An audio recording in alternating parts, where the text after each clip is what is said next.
इस कार्यक्रम में दिखाए गए सभी तथ्य ऐतिहासिक किताबों, विशेषज्ञों और जानकारों से लिए गए हैं। कार्यक्रम का उद्देश्य किसी भी धर्म, जाति या किसी की भावनाओं को ठेस पहुंचाना नहीं है। जी न्यूज प्रस्तुत करता है टाइम मशीन, 75 वर्ष के युवा भारत की अनकही अनसुनी दास्तान, सोनाली बेंद्रे के साथ। आज हम चलेंगे 66 साल पुराने जमाने में। ये साल था 1956, जब भारत को मिला उसका पहला 5 स्टार होटल, जब तमिलनाडु में हिंदी भाषा का विरोध गरमाया और इसी साल देश के एक इलाके में इतनी गर्मी बढ़ी कि टेम्परेचर 50 डिग्री पार कर गया। यह वही साल था जब 3.5 लाख से ज्यादा लोगों के साथ बाबा साहेब अंबेडकर ने हिंदू धर्म त्याग कर बौद्ध धर्म अपना लिया और भारत के नक्शे से मिट गया बुंदेलखंड। तो चलिए सफर करते हैं टाइम मशीन में और चलते हैं 1956 में।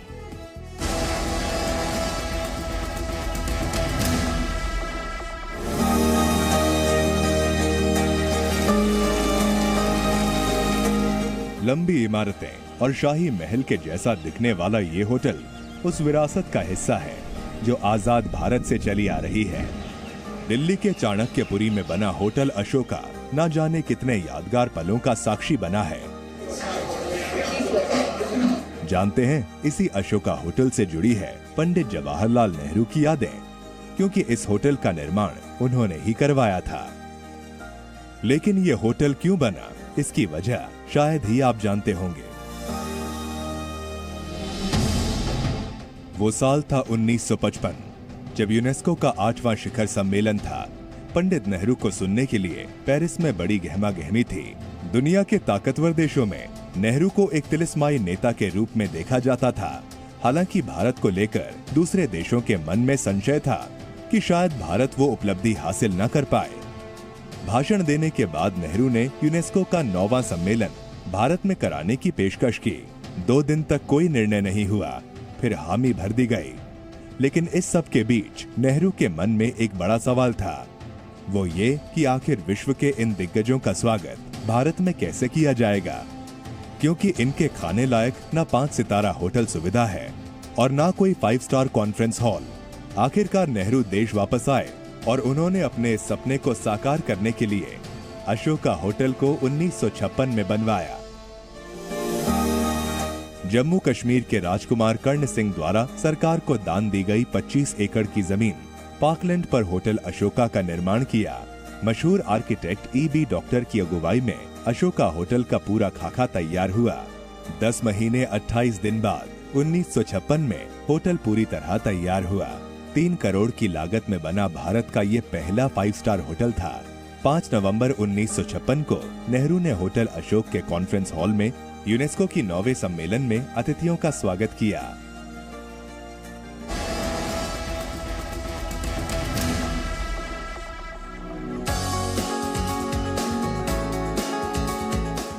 हिंदी मतलब वो भाषा जो देश में सबसे ज्यादा बोली जाती है। लेकिन हिंदी पर हमलों का इतिहास कितना पुराना है, ये आप अच्छे से जानते होंगे। लेकिन क्या आप जानते हैं कि देश के आजाद होने के बाद भी हिंदी को लेकर जमकर विवाद हुआ था? साल 1956 में अकेडमी ऑफ तमिल कल्चर ने इस बात पर जोर दिया था कि हिंदी को राष्ट्रभाषा नहीं माना जाए। वो चाहते थे कि अंग्रेजी राष्ट्रभाषा रहे और राज्यों के अंदर तमिल भाषा या रीजनल भाषा का ही उपयोग किया जाए। अकेडमी ऑफ तमिल कल्चर ने इस प्रस्ताव को बाद में पारित भी किया। हस्ताक्षरकर्ताओं में C.N. अन्नादुराई, E.V. रामास्वामी पेरियर और C. राजगोपालाचारी शामिल थे और इन्होंने हिंदी को राष्ट्रभाषा से हटाने का विरोध किया और अंग्रेजी को राष्ट्रभाषा के साथ तमिल भाषा का समर्थन किया। बताया जाता है कि इसमें तमिलनाडु की पॉलिटिकल पार्टी द्रविड़ मुनेत्र कड़गम भी शामिल थी, जो इससे पहले हिंदी को लेकर कई बार विरोध कर चुकी थी।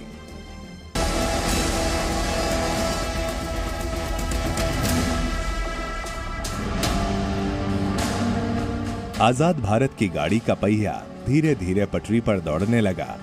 इसी बीच देश में अलग अलग राज्यों का गठन भी किया जाने लगा। लेकिन इसको लेकर भी उस वक्त जमकर खींचातानी हुई। 1956 में राज्य पुनर्गठन अधिनियम बनाया गया। इस अधिनियम के अंतर्गत भाषा के आधार पर राज्यों का गठन हुआ और केंद्र शासित प्रदेश भी बनाए गए। अधिनियम के अंतर्गत 14 राज्य और 6 केंद्र शासित प्रदेश बने। असम, बिहार, बम्बई, हैदराबाद, मद्रास, मैसूर, पंजाब, राजस्थान, उत्तर प्रदेश समेत 14 राज्य बने। अंडमान व निकोबार द्वीप समूह, दिल्ली, मणिपुर, त्रिपुरा, हिमाचल प्रदेश समेत 6 केंद्र शासित प्रदेश बने। हालांकि इसके बाद भी समय समय पर इसमें बदलाव होते रहे और राज्यों की संख्या बढ़ती गई।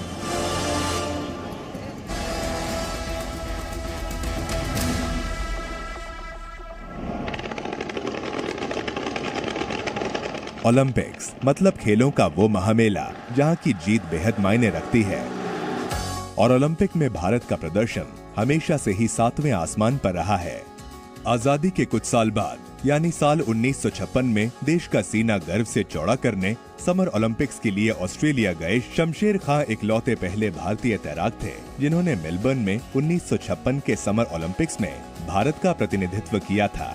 ऐसा करने वाले वो न केवल पहले भारतीय तैराक थे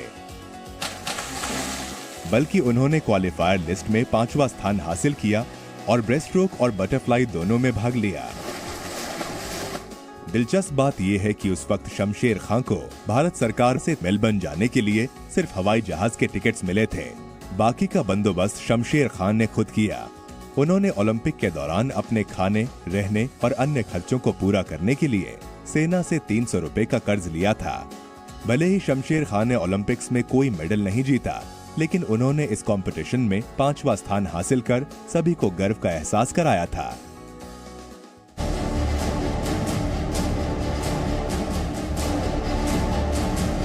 भारत के किसी भी शहर में चले जाएं, वहां आपको लोग अक्सर ये कहते हुए मिलेंगे कि जब हम बच्चे थे तब ऐसा बिल्कुल नहीं होता था। अब इतनी गर्मी पता नहीं क्यों पड़ती है। लेकिन क्या आप जानते हैं कि साल 1956 में एक दिन ऐसा भी आया जब राजस्थान के एक शहर में आसमान से आग के गोले बरसे थे। साल 1956 में राजस्थान के अलवर में सबसे ज्यादा 50.6 डिग्री सेल्सियस तक पारा पहुंच गया था और ये उस वक्त में दर्ज किया गया सबसे ज्यादा गर्म दिन था।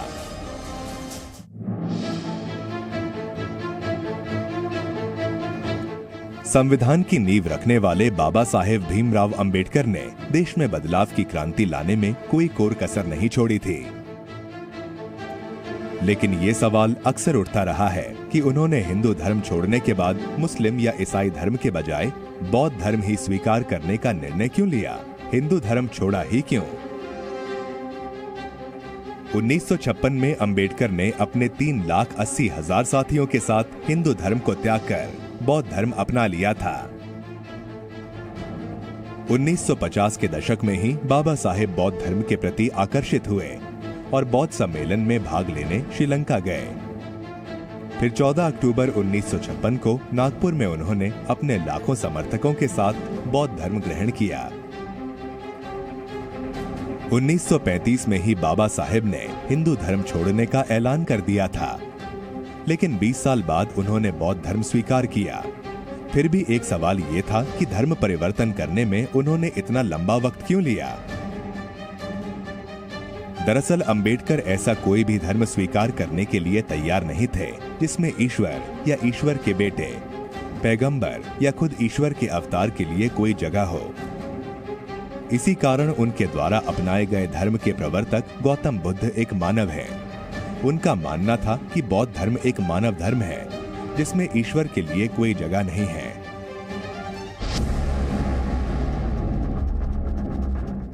बुंदेलखंड को अलग राज्य बनाने की आग आजादी के बाद से ही उठनी शुरू हो गई थी। भले ही सियासी गलियारों में ये मुद्दा ज्यादा हंगामा खड़ा नहीं कर पाया हो, लेकिन इसके अस्तित्व को झुठलाया भी नहीं जा सकता है।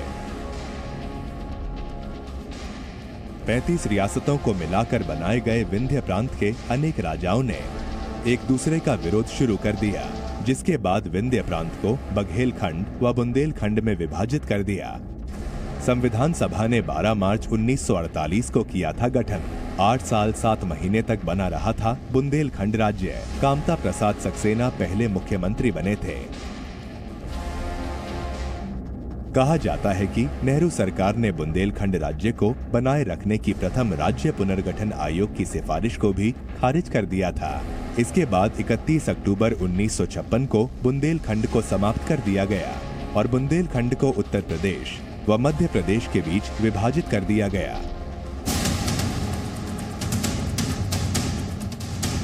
एक कलाकार जब अपनी कला दिखाता है तो उसकी तारीफों का सिलसिला बड़ा लंबा होता है। सैयद हैदर रजा यानी SH रजा भी एक ऐसी ही शख्सियत थे जिनकी चित्रकारी पर दुनिया फिदा थी।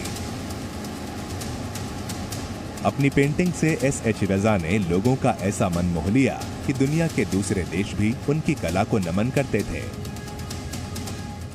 आजादी के बाद साल 1950 में SH रजा फ्रांस में जाकर बस गए, जहां से उन्होंने अपनी पढ़ाई भी पूरी की। इसके बाद वो पेरिस में रहकर काम करने लगे और अपनी पेंटिंग का प्रदर्शन जारी रखा। 1956 में उन्हें पेरिस में प्रिक्स डे ला क्रिटिक पुरस्कार से सम्मानित किया गया। इस पुरस्कार को प्राप्त करने वाले वो पहले गैर फ्रांसीसी कलाकार थे। इस पुरस्कार के साथ वो बर्नार्ड बफे जैसे कलाकारों की श्रेणी में शामिल हो गए। उनकी चित्रकारी पेरिस में आधुनिक कला संग्रहालय में प्रदर्शित की गई। 14 जुलाई 2015 को फ्रांस की सरकार ने उन्हें देश का सर्वोच्च नागरिक सम्मान लीजन ऑफ ऑनर दिया। भारत में उन्हें पद्म भूषण, पद्म विभूषण और पद्मश्री से भी नवाजा गया।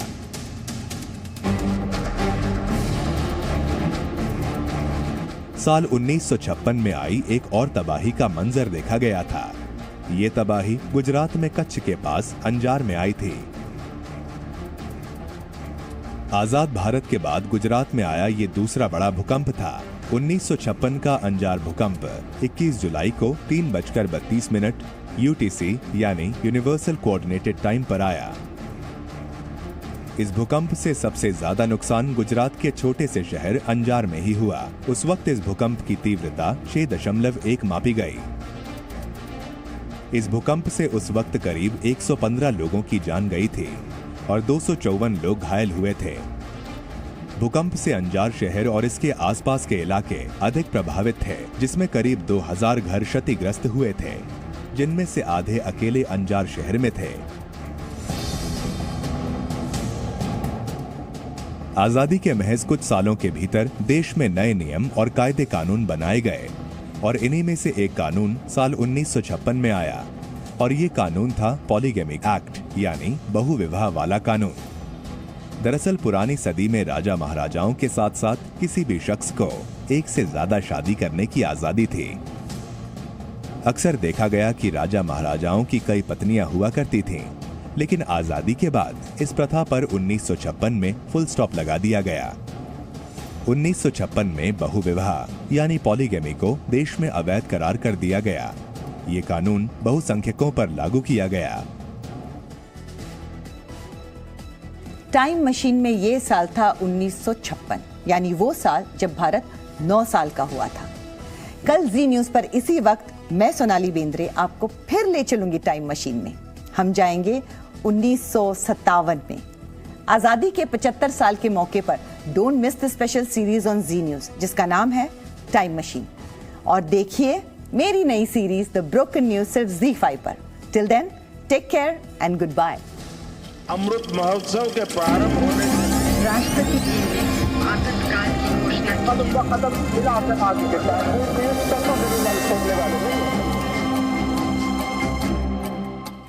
Presenting B News app available on Google Play and App Store. Download it now.